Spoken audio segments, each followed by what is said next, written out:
Hi everyone, so today I want to share with you this delicious cheesy pretzel bite recipe that I have just been addicted to. So you're going to want to start with pizza dough. Now you can certainly buy pizza dough pre-made in the tubes and go ahead and open it and lay it out, but you know me, I can't do anything simple, so I am making a double batch of pizza dough for these cheesy pretzel bites. So I made up the dough and now I am just rolling it out as thin as I can get it, which sometimes is easier said than done.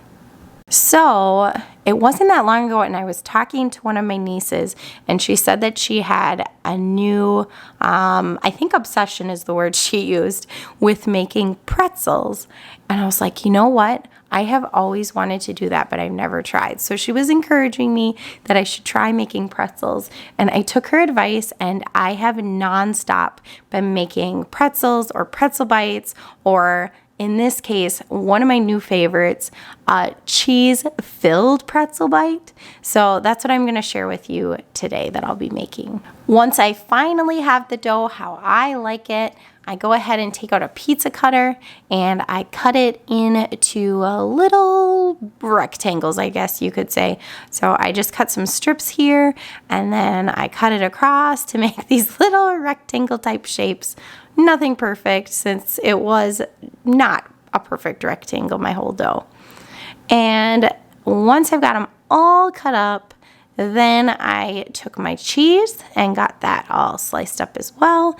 And I am just using an organic white cheddar, basically because this is what I had in the fridge. But any type of cheese would work great. But this did turn out really well, so I will use it again.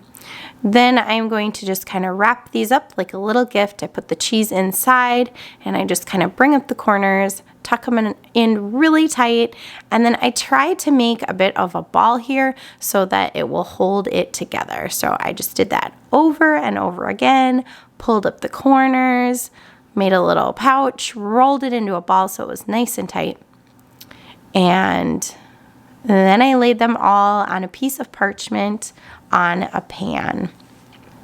I did end up running out of cheese, so I did make a few of the pretzel bites without cheese inside, and those are very good too. Once I've got all of the pretzel bites on the pan, I just covered them with a towel so that they didn't get dried out.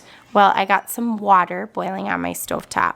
I've got my water boiling and then I added some baking soda to my water, which is what gives it that wonderful pretzel flavor.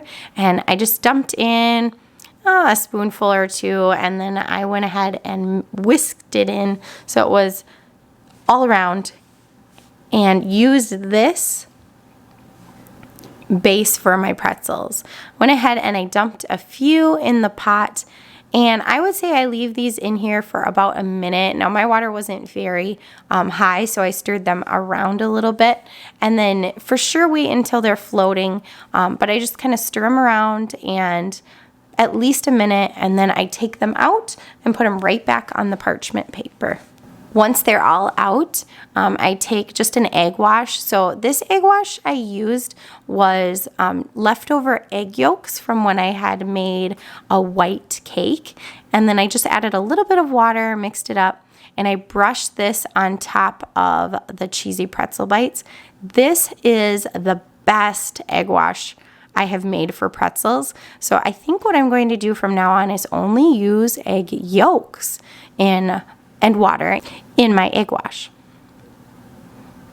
Once I get them all coated, I try not to overdo it. Some of these got a little bit eggy on the bottom, so I try not to overdo it, but then I just add some salt. Now I actually had some pretzel salt, which is kind of funny.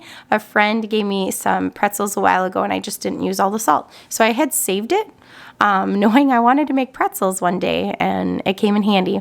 I put these in a preheated oven at 425 degrees Fahrenheit for exactly 15 minutes.